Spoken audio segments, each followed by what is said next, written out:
UK Foreign Office has expressed concern over claims that Chelsea Football Club owner Roman Abramovich was poisoned during Ukraine peace talks on the Ukraine-Belarus border earlier this month.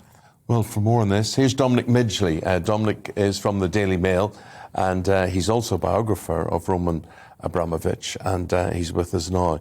Dominic, I suppose nothing surprises you in this world, No, absolutely not. And, I'm inclined to believe this story because it comes from Bellingcat, which is the investigative news website that exposed the underpants poisoning of Alexei Navalny, Putin's most prominent critic, you could argue.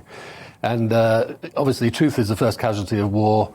The idea is that Kremlin hardliners are behind this. They want to sabotage the talks. The Ukrainians and the Americans don't want to sabotage the talks, so they're sort of poo-pooing it as far as I can see. The Americans are saying it's down to environmental factors. Quite what they would be, I'm not sure.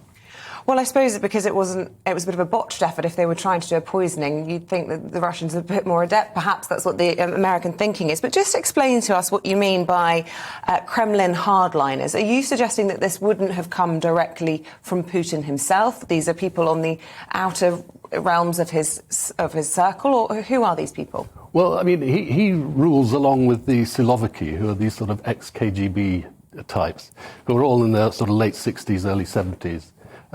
Total dinosaurs. And it could be that he's also involved because he might think that, the longer he can sort of prevaricate over the peace talks, the more he can allow his troops to regroup, because obviously the invasion has not gone at all well. Dominic, where does this leave? If you're Abramovich and you now know someone has made an attempt on your life, or you heavily suspect it, well, he knows what way he felt, he knows what way it is. Where does that leave him? Because he's got fewer friends in the West, and apparently maybe no friends in the East. Well, I mean, obviously this is very good for him in terms of his reputation in the West because, revelations in recent weeks, he's come across as somebody, who basically obtained his money through sort of, not the most straightforward means. And suddenly he's coming across as, somebody making sort of heroic efforts to bring about peace. So we heard about not only these talks on the border with Belarus, but apparently he met with the former German Chancellor Gerhard Schroeder in Moscow. And so, the more he can come across as the man who solves the problem, I think the better for him. An honest broker. Indeed. And just to explain, because I know the cynic in me instantly, my heckles go on edge when you start saying that this looks good for him, and I instantly suspect that, perhaps this has been fabricated, this is designed to make him look good, this is designed to make us be sympathetic here in the West to him. Poor Abramovich, he's, being forced out of his beloved football club and his mansions around the world. Just explain if there's any plausibility in that, and whether or not that would have any...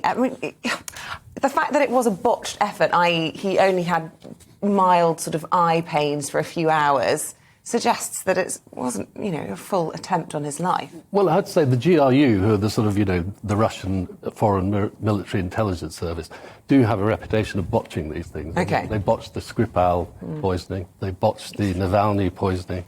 And also they may have intended to not botch it, but sort of send out a warning rather than actually bump him off. Yeah. And just a little bit about your job, because you've done a biography about him, a sort of unofficial one, and you've tried to meet up with him, and he's been quite cagey about meeting up with you. Tell us a little bit about your experiences with Abramovich, as you Abramovich. Call him. Abramovich. No, I mean, there was no prevarication. He just said no.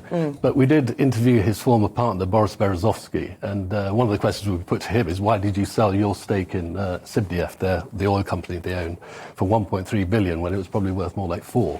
And he said, Abramovich came to him in the south of France and said, Putin says he'll destroy the company if you don't sell to me for that sum. So we put that to the Kremlin by fax, which is what you did in those days. And the Kremlin didn't come back to us, but Abramovich's people did, and they said, we think you're getting too much negative input, so we're going to send somebody over to talk to you in the boardroom at Stamford Bridge. We put all our allegations to them, and because it was a sort of away fixture, you might call it a score draw, I think. Interesting. And who did he sell that company to? Was it Putin himself? No, to Abramovich. Oh, right.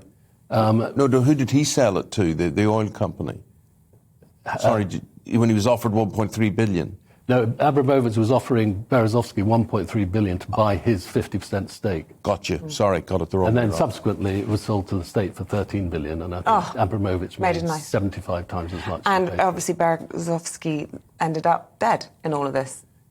Found hung in the bathroom of his ex-wife's home. Yeah. Terrible tragedy. Gosh. And those peace talks underway. Do you think he'll have any more involvement in those meetings face to face? Well, there are talks taking place today, and apparently he's not involved in them anymore. So it could be the end of his role, but who knows?